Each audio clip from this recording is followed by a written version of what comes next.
Et maintenant, l'enquête de la semaine nous emmène à la découverte de nouvelles molécules qui pourraient représenter un espoir dans le traitement contre le cancer. Elles sont environ 500 et sont à l'essai aujourd'hui dans des hôpitaux du monde entier. Et des chiffres sont là pour nous le rappeler. Il y a urgence à trouver des traitements efficaces. Dans nos pays industrialisés, un homme sur deux, une femme sur trois sera atteint au cours de sa vie par un cancer. Et dans cette course contre la maladie dans laquelle sont engagés médecins, patients et scientifiques, il y a effectivement ce que l'on appelle désormais une petite révolution. De nouvelles armes pour combattre le cancer sont là, mais encore faut-il les connaître et y avoir accès. Pour l'instant, ces traitements sont toujours expérimentaux et pas forcément disponibles partout. Alors vous allez le voir, des hommes et des femmes n'hésitent plus à aller chercher eux-mêmes des soins extrêmement ciblés. Ils débusquent sur Internet ou dans des centres spécialisés, parfois à l'étranger, le traitement qui leur fera gagner quelques mois, voire peut-être quelques années de vie. Oui, et ce sont aussi de nouveaux malades, de nouveaux patients que vous allez entendre et découvrir dans ce reportage. Ces nouvelles molécules ont forgé de nouveaux comportements. Regardez cette enquête de Jean-Pierre Métivé, Pascal Stelletta et Annie-Claude Becquet. Nouveaux médicaments, nouveaux malades. Voilà, viens Pichoun, viens. C'est pas trop épuisant de vous occuper des choix qu'un cancer? Un peu quand même. Surtout quand ils me font courir, parce que je manque de souffle. Oh, on se calme, tout va bien. Frédéric Secrétan, cancer du poumon. On lui donnait 6 mois à vivre. Il essaie de nouvelles molécules contre le cancer. Faut chercher, faut être curieux, faut chercher, faut se renseigner, faut chercher. Faut être à l'affût des nouveaux médicaments, c'est ça? Oui, ah oui. Daniel Bezit, non-fumeur, cancer du poumon. Il avait perdu 13 kilos. Tous les dimanches matins, désormais, il tient 1h30 au foot. Avant, je pouvais même pas mettre les pieds sur un terrain. Ne serait-ce que chez moi, monter à l'étage. J'arrivais en haut, il fallait 10 minutes pour reprendre souffle. Lydie Charpentier, alors qu'elle était enceinte, on lui a diagnostiqué un cancer du sein. Elle aussi essaie de nouveaux médicaments. La lutte ne fait que commencer, j'en ai encore pour quelques années à me battre et je pense que là je suis sur la bonne voie. Et puis il va bien m'aider aussi, il va beaucoup m'aider. Jean-Charles Soria, responsable à l'Institut Gustave Roussy des toutes premières phases d'essai de ces molécules sur les humains, tout de suite après les essais sur les souris. Julie, ça va? Oui. Un des grands intérêts de ces thérapies moléculaires ciblées, c'est qu'on a la réponse relativement rapidement. C'est-à-dire, en 1 ou 2 mois, on sait déjà si on va dans le bon sens ou pas. 500 nouvelles molécules contre le cancer sont à l'essai aujourd'hui dans le monde entier. Soit elles ciblent des cellules dans les tumeurs, soit elles les bloquent en les privant de nourriture. Les cancérologues parlent de révolution, bien qu'on ne sache pas combien de vrais médicaments sortiront de ces essais. Mais de plus en plus de malades sont volontaires pour les suivre. Pour beaucoup, ce sont les traitements de la dernière chance.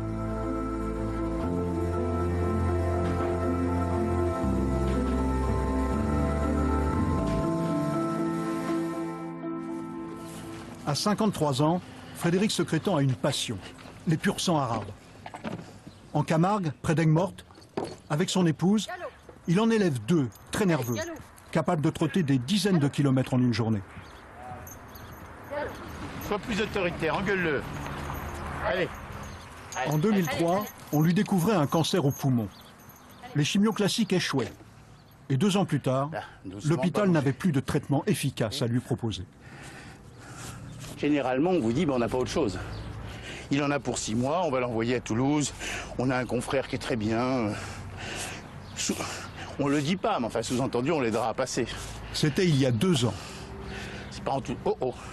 Il est toujours là. C'est une chance due à un simple hasard. Quelqu'un de sa famille lui a parlé d'une nouvelle molécule. Il l'a trouvée dans un essai, mais aux États-Unis. Chercher les rênes. Vous étiez soigné à Boston? J'ai été soigné à Boston. C'est ruineux, non? C'est très cher. On a vendu la maison, et puis je me suis offert le voyage tous les mois, parce qu'il y a un contrôle tous les mois. Et voilà, et j'allais tous les mois à Boston faire les essais, les scans, enfin tout ce qu'ils me demandaient, dans le cadre de l'essai, pour être sûr que le médicament était efficace. Ils ont réorganisé leur vie. Il a renoncé à son métier de prof de joaillerie. Elle a pris une retraite anticipée pour rester avec lui. Et ils ont réduit la voilure en vendant le bateau, leur autre passion. Un peu trop épuisante en plus des chevaux, quand on a un cancer du poumon. Frédéric Secrétan est emblématique des nouvelles attitudes des malades face au cancer. Il s'est presque débrouillé seul pour trouver son remède. Sur Internet. C'est ce qui lui a sauvé la vie. Sur les sites français, il n'a rien trouvé concernant son cancer. Mais aux États-Unis, il a découvert un site américain qui répertorie tous les essais de molécules anticancéreuses dans le monde entier. Et il y avait une autre surprise. Et alors là, vous avez les essais même à Paris. On vous donne tous les essais. Et c'est comme ça que j'ai su que l'essai que je suivais aux États-Unis était en cours à Villejuif, à Paris. Et c'est là où j'ai dit, bon, plutôt que d'aller tous les mois à Boston, j'irai bien tous les mois à Paris. Ce sera moins lourd. Le hasard, encore. À l'Institut Gustave Roussy à Villejuif, Frédéric Secrétan a réussi à se faire admettre il y a 1 an dans l'essai du même médicament qu'aux États-Unis. Sur les 500 molécules testées dans le monde, 150 sont à l'essai en France. Encore faut-il le savoir. Ici, il n'y en a 15 à l'essai, en phase 1, le premier stade où l'on cherche la bonne dose pour qu'elle ne soit pas trop toxique sur l'homme. C'est Jean-Charles Soria qui dirige les premiers essais. Parfois, avec une seule injection, on voit que les ganglions diminuent. Bonjour, monsieur Romain. Bonjour. Comment ça va? Ça va, ça va. Bon, alors cette première cure de traitement. La première, ça s'est bien passé. C'est le côté droit, oui. Il y a bien. Ah oui, ben oui. Les ganglions ici, ils ont changé. Oui, ils ont moins de moitié. C'est beaucoup plus souple. Ah oui, ils sont diminués de moins de moitié. Ben, très bien. Comment vous avez su qu'il existait de nouvelles molécules? Je ne savais pas, c'est le docteur Soria qui me les a présentées. Et puis, mais j'ai accepté sans hésiter. Est-ce que c'est facile d'avoir l'accès à l'information sur les nouvelles molécules? Oui, c'est pas toujours simple. Il y a ceux qui ont la chance de venir dans un grand centre. Ça leur permet d'accéder immédiatement à l'information parce qu'on la leur propose. Et puis il y a ceux qui sont à distance d'un grand centre et qui, eux, pour avoir accès à l'information, ont plus de mal. Pourquoi il n'y a pas tous les essais sur un site internet français alors? Parce que je crois que c'est un travail en cours, que l'Institut national du cancer essaie de développer cela, mais que ça fait plus d'1 an que ce chantier est en cours, et que c'est vrai qu'aujourd'hui, c'est pas parfaitement satisfaisant, même si c'est déjà une avancée. En fait, certains hôpitaux sont réticents à donner l'information. Question de concurrence entre établissements, de jalousie aussi. Un mal très français, même sur des questions de vie ou de mort. Car certains malades consultent pour des cas graves, des cas où la médecine classique est démunie. Cette patiente a un cancer du foie, réputé incurable. Depuis 1 an, elle a participé successivement à 3 essais de 3 nouvelles molécules différentes. Serrez le foie bien fort. Elle est belle celle-là en plus. Je fais partie des quelques patients qui n'ont pas aucune perspective thérapeutique. Donc merci beaucoup. Donc pour moi, c'est une chance de pouvoir bénéficier de ces essais et de gagner du temps sur la maladie, jusqu'au jour où on trouvera quelque chose peut-être pour stabiliser. Tout le monde ne peut pas avoir la chance d'être admis dans un essai. Ce sont des molécules dangereuses, avec effets secondaires. Il faut un organisme qui fonctionne bien. Cela fait partie des critères. Ce critère n'est pas là pour punir qui que ce soit ou éviter l'accès à cette innovation thérapeutique par un malade, mais simplement ce sont des garde-fous pour s'assurer, par exemple, que le malade a un rein qui fonctionne bien, un foie qui fonctionne bien, et donc on va être dans une situation où le médicament qu'on va lui fournir, la nouvelle molécule anticancéreuse, elle est métabolisée comme il faut, c'est-à-dire absorbé par l'organisme comme il faut et ensuite éliminé comme il faut par le foie et par le rein sans qu'on ait une accumulation et un risque de toxicité. Et on n'appréhende pas d'essayer un nouveau médicament? Si, mais avant j'ai déjà posé 10 000 questions. Et je veux dire, après, j'ai un temps de réflexion. Je veux dire, les documents sont à lire, on étudie ça ensemble. Il y a un temps de réflexion et si vous êtes d'accord, hop, c'est parti, on commence. Combien de malades tirent des bénéfices de ces essais par rapport au traitement classique? Dans le monde entier, lors du premier stade d'essai, on obtient à peu près les mêmes résultats. Ça marche pour 1/3 des malades. La probabilité d'avoir un bénéfice dans le cadre d'un essai de phase 1 aujourd'hui, c'est de l'ordre de 35% des malades. 10% d'entre eux sous la forme d'une réduction de la maladie, et les autres sous la forme d'une stabilisation prolongée de la maladie. Donc c'est pas rien. Très vite, on sait si une molécule à l'essai est efficace pour un malade. Avec un nouveau type d'échographie testé à Gustave Roussy. L'appareil ne se contente pas de voir si la tumeur diminue ou grossit, mais il est capable de dire si elle est active, ou au contraire moins virulente, même si elle reste grosse.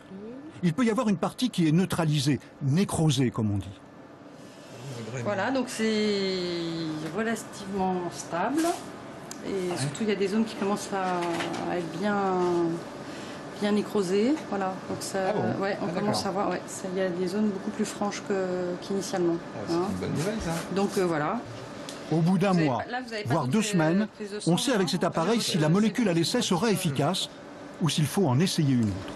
S'il ne se passe rien pendant le premier mois, on sait que le traitement ne sera pas efficace. Donc là, on prévient tout de suite l'oncologue pour voir si éventuellement s'il augmente les doses ou s'il change de traitement. Donc on peut très vite finalement switcher sur un autre traitement. Bon, ben, moi, je ne vous revois plus. Hein, alors. Vous partez en vacances peut-être? Moi, je pars en vacances à la fin de la semaine. Donc voilà. Profitez-en bien. C'est une petite lueur, pas encore un miracle. Il faut 3 autres phases d'essai sur des groupes de plus en plus importants de malades avant de savoir si une molécule est vraiment efficace, si elle deviendra un médicament. Lydie Charpentier a 33 ans. Elle se trouvait enceinte quand on lui a annoncé un cancer du sein, avec métastase en plusieurs points. Pendant sa grossesse, elle a subi une ablation. Et puis elle devait commencer très vite son traitement, toxique bien sûr.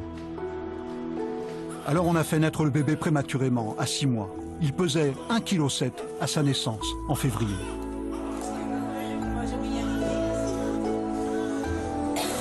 Sandrine, fais un sourire.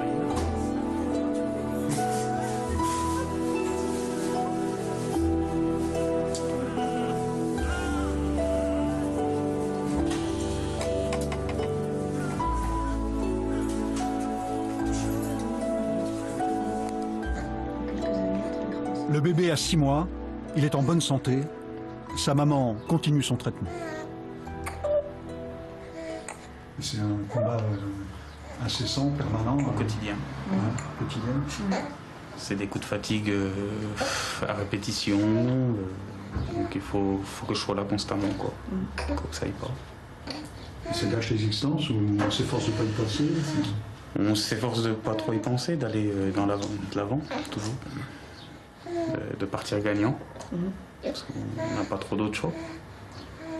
On essaie de ne pas se focaliser tous les jours non plus là-dessus, parce qu'il ne faut pas s'empêcher de vivre non plus. La vie continue. Hein. Voilà, mais tant qu'on est là, qu'on sent qu'il y a des possibilités de s'en sortir, ben, on continue, on va de l'avant. Voilà. À l'hôpital de Besançon, Lydie Charpentier participe à un essai curieux, en double aveugle. Les malades sont répartis en 2 groupes. Le premier groupe reçoit la nouvelle molécule, en plus d'une chimio classique. Le second groupe n'a pas la molécule, mais un placebo, et aussi la chimio. Aucun volontaire ne sait ce qu'il prend vraiment, à quel groupe il appartient. Quand on vous a proposé ce genre d'essai, ça devait être un peu troublant, non? Oui, bah oui, parce qu'on se dit, mince, si on a le placebo, ben en fait, on ne sera pas soigné, donc on se pose un peu la question. Et c'est vrai qu'au fur et à mesure des examens, parce qu'on est très bien suivi, on passe des scanners régulièrement. Moi, j'en ai passé donc 2 depuis le début du traitement. Et quand on voit que ça s'améliore, on se dit bon, ben, on doit avoir le médicament. C'est pas possible parce que pour que ça agisse aussi bien et que ça détruise aussi vite les cellules, c'est que voilà. Tant mieux, mais sinon c'est un peu qui tout double. Non? Ouais. Maintenant, c'est le but de l'essai aussi, quoi. C'est ça qui va faire avancer la recherche aussi. Hein.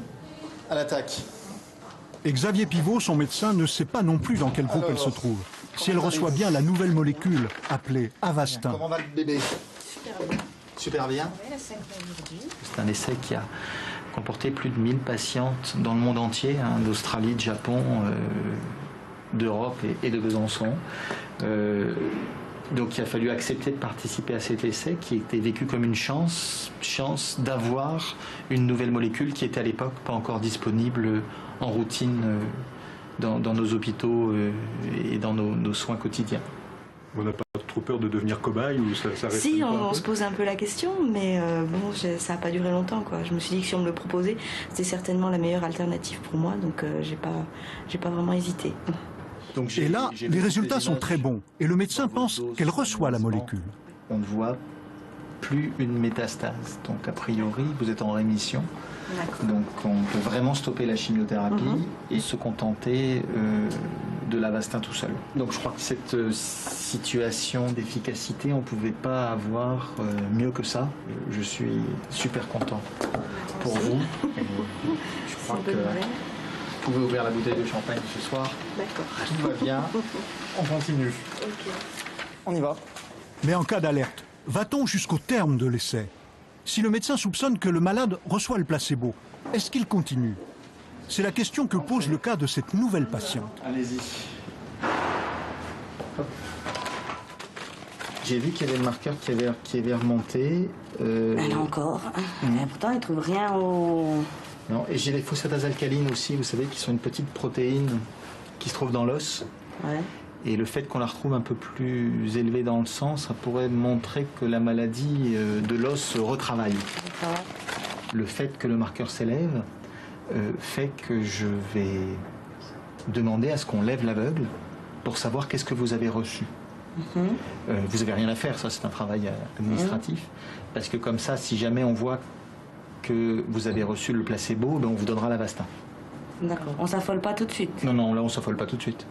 Mais... Bon, en plus, j'ai mal nulle part, quoi. Donc c'est ça. Puis c'est juste le marqueur et on n'en est pas sûr. On va vérifier, on va faire le syndrome de levée d'aveugle, on va refaire tous les examens fin août. Et pour l'instant, on s'énerve pas plus. Personne n'est vraiment cobaye, car il y a une règle éthique. L'essai doit apporter un bénéfice au malade. Sinon, le médecin l'interrompt pour donner un autre traitement. Catherine Lerat est l'une des toutes premières à avoir essayé en France une nouvelle molécule contre le cancer du sein. C'était il y a 7 ans à Nantes. 10 personnes faisaient partie de l'essai. Elle est l'une des 3 survivantes. Je pense que s'il n'y avait pas eu ce médicament, je ne crois pas que je serais encore là aujourd'hui à parler avec vous. Catherine Lerat n'est pas guérie. Elle mène une vie normale avec son cancer devenu maladie chronique. La Herceptine qu'elle essayait est devenue un médicament autorisé sur le marché et remboursé à 100%. Mais pour Mario Campone, le médecin qui la suit depuis 7 ans, il n'est pas question d'arrêter le traitement.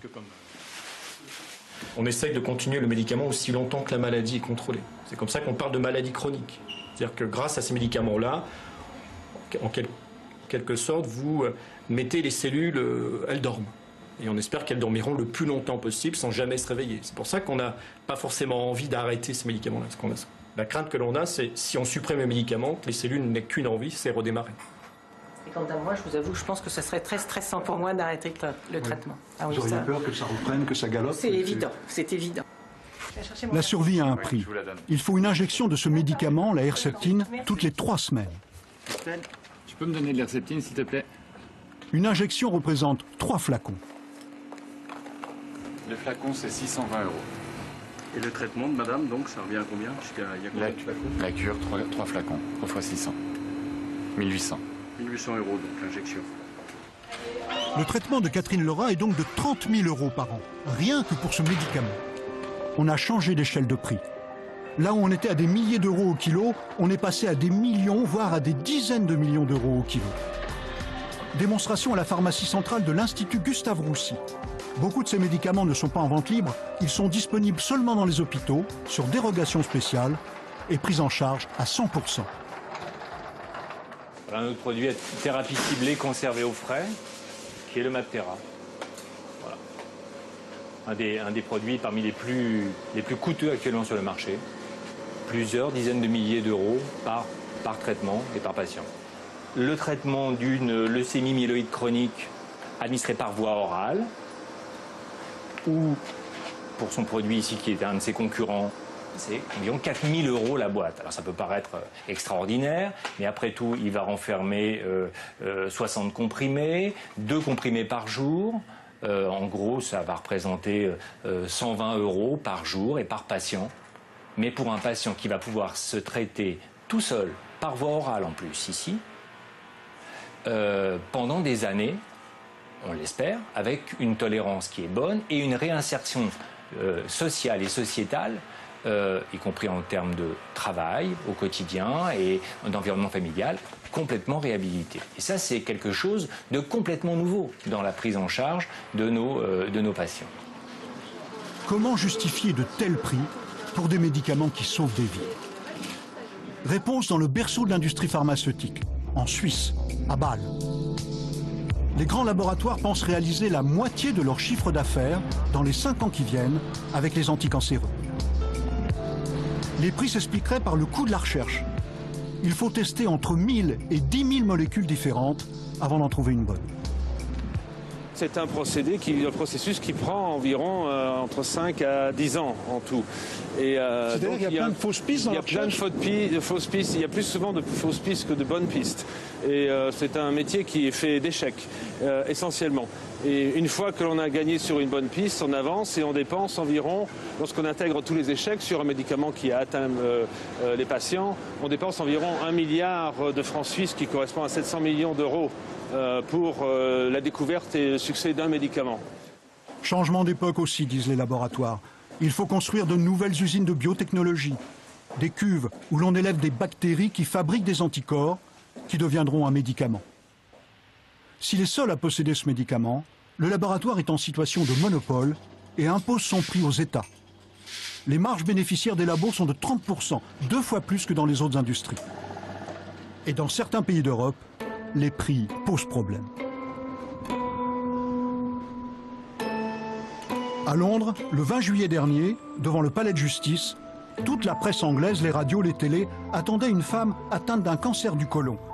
Elle attaquait en justice sa caisse maladie qui refusait de lui rembourser un nouveau médicament, l'Avastin, qui permet 3 mois de survie en moyenne. Elle a dû le payer elle-même. Vous avez dû dépenser beaucoup d'argent pour ce médicament? Oui, c'était très cher. 25 000 € pour seulement 5 cures de traitement. Et vous avez épuisé toutes vos économies? Oui, oui. Et quand vous étiez à court d'argent, qu'est-ce que vous avez fait? Je suis retournée à l'hôpital et j'ai demandé si je pouvais avoir ce médicament. Ils m'ont dit non.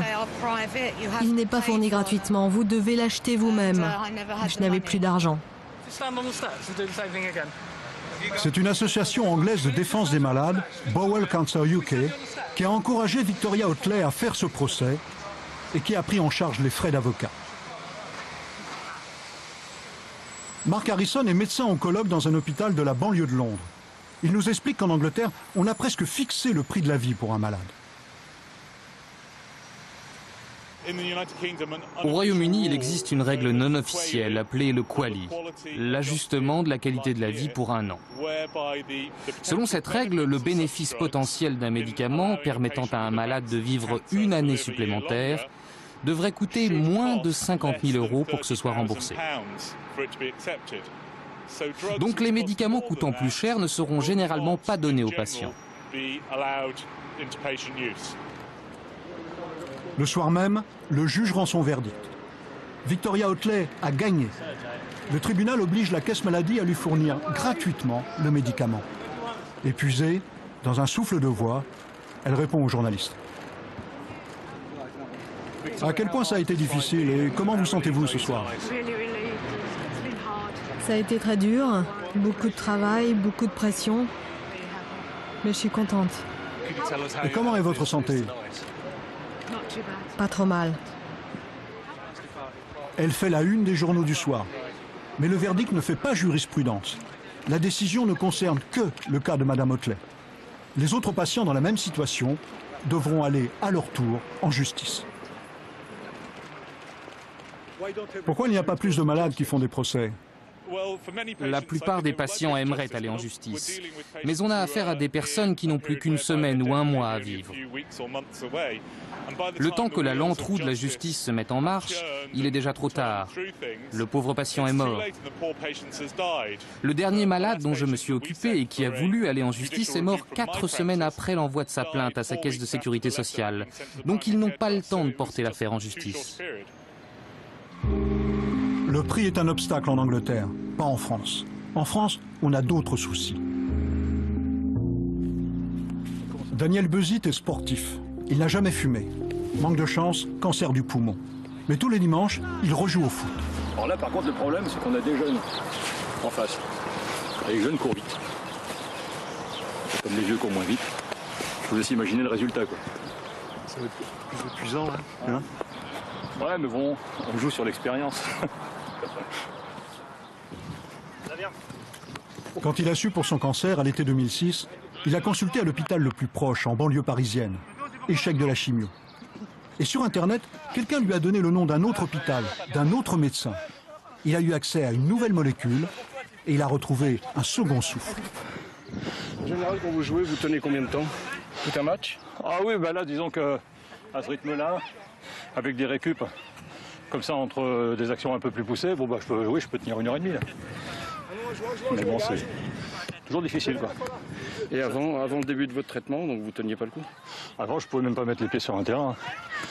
Ne serait-ce que chez moi, monter à l'étage, j'arrivais en haut, il fallait 10 minutes pour reprendre souffle. Donc ça, c'était au mois de janvier. On est au mois de juillet, bon, vous voyez quand même, il y a des progrès, quoi. 6 mois de traitement, donc. Ouais, 6 mois, ouais. Enfin, presque 7 là maintenant.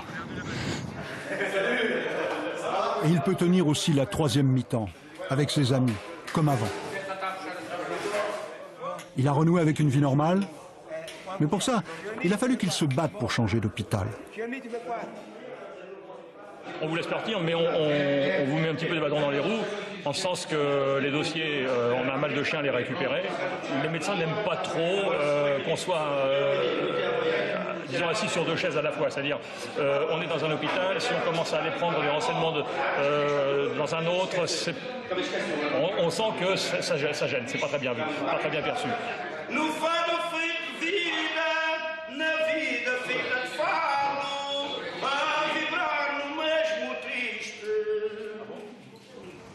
L'homme qui lui a sauvé la vie lui rend visite lorsqu'il est sur Paris. C'est Frédéric Secrétan que nous avions vu au début de ce reportage. C'est lui qui lui a donné le conseil de changer d'hôpital. Ils sont amis maintenant. Enfin, moi, ça me fait plaisir de te voir comme ça, parce que je t'avais pas vu depuis longtemps. Ouais, ça... t'as repris... Oui, j'ai repris un peu, même beaucoup, là. Ils se sont rencontrés sur Internet car Frédéric Secrétan a créé son blog, avec un ton plutôt offensif. Pour un malade, dit-il, il ne faut pas rater le premier aiguillage. Tout se joue dès le premier médecin qu'on rencontre. Il n'y a pas d'égalité devant la maladie. Ça, je crois très honnêtement, il n'y a pas d'égalité devant la maladie. On vous dit, tout le monde est égal devant la maladie, la sécurité sociale est pour tout le monde, il n'y a pas de problème. C'est pas vrai. Sincèrement, c'est pas vrai. Vous tombez sur une bonne équipe, vous êtes sauvé. Vous tombez sur une mauvaise équipe, c'est une catastrophe. Sur son blog, il veut être encore plus mordant, avec une liste noire des médecins. Vous avez décidé de donner les noms maintenant? Alors on a décidé de donner les noms et on a décidé avec d'autres malades qu'on allait aller beaucoup plus loin. On allait faire une blacklist et une green list pour le faire comme ça se fait aux États-Unis. N'allez pas voir un tel, il va vous tuer. Il y a 1 an qu'il a créé ce blog, Cancerlutte, pour raconter son expérience, simplement. Et puis les appels au secours sont arrivés, de plus en plus nombreux. Ce blog qui a démarré, si vous voulez, de façon assez légère, assez spontanée, c'était simplement donner des informations, s'est transformé petit à petit en dialogue avec des gens, puis ces dialogues se transforment un peu en affinité, vous finissez par avoir des... Il y a même des gens que j'ai rencontrés qui sont venus pour passer 8 jours de vacances dans la région, et puis il y a des jours, je reconnais que j'ai du mal à l'ouvrir, parce que je vais apprendre... pardon, que quelqu'un avec qui j'avais des relations un peu privilégiées, est mort. Il est mort parce qu'il n'a pas osé, parce qu'il n'a pas voulu, parce qu'il n'a pas eu le courage. C'est beaucoup une question de courage, ou parce qu'il n'a pas eu, l'accès au bon médecin au bon moment. Et ça, c'est terrible. Il faut aussi avoir la chance de trouver une place dans un essai. Voici une réunion hebdomadaire de routine à Gustave-Roussy, où l'on examine les dossiers des malades. Il y a des listes d'attente. Parfois, on ne peut pas traiter tous les volontaires. On a pris des dates deuxième quinzaine de juillet parce qu'on ne nous donne pas de lit première quinzaine de juillet. Or, le médicament est disponible. Fin juin, ça y est, on est plein. Il faut vraiment que tu fasses le point avec la surveillante de garde parce que c'est pas acceptable. Donc ça, vous regardez, hein, des places début juillet. Suivant. Lors de sa consultation mensuelle, Frédéric Secrétan va apprendre une drôle de nouvelle concernant l'essai de sa molécule, le HKI 272. Ça va très bien. C'est très bien que ça se passe bien. Alors le HKI, vous en avez? Oui, alors il faut m'en redonner, mais j'avais de quoi tenir une semaine de plus en cas de besoin. Je vais vous refaire cette prescription. Voilà. Vous savez que vous avez 41 malades à avoir bénéficié de ce traitement 40. ici. Ah oui, d'accord. 41. Ouais. Ils ont fermé l'étude. Ils ont fermé l'étude? L'étude est fermée depuis la semaine dernière. L'essai s'arrête. Est-ce la fin de l'espoir pour lui? L'HKI 272 ne sera plus accessible pendant quelques temps. Le laboratoire ne sait pas s'il va continuer les essais ou développer la molécule dans le cancer du sein plutôt que dans le cancer du poumon. Et en attendant... Personne ne pourra être soigné avec ce médicament. Sauf ceux qui sont en cours de traitement, comme M. Secrétan, comme 4 ou 5 autres malades que j'ai qui sont traités depuis plus d'1 an. Eux, bien entendu, quelle que soit la durée du bénéfice qu'ils auront, ils auront toujours le HKI. Même s'il faut produire du HKI pour une seule personne, ce sera fait par le laboratoire et bien sûr, ça fait partie du contrat avec les patients. Il y a très peu de médicaments qui sont à l'essai, qui vont arriver jusqu'à terme, qui seront commercialisés Quand un ensuite. médicament rentre en essai, oui, il y a à peu près 1 sur 10 seulement qui arrive à sa commercialisation. Un vrai espoir, ou faut-il rester prudent? Les progrès sont réels sur les cancers du sein ou du côlon, et plus ténus pour les autres. Avec ces nouvelles molécules, on raisonne en mois de survie. C'est une moyenne, bien sûr. Ce peut être quelques semaines pour certains malades, ou 2 ans de survie pour d'autres. Et de nouvelles vagues de molécules arriveront, offrant quelques mois encore. Et c'est là que réside l'espoir des patients, additionner des mois de survie et tenir peut-être des années.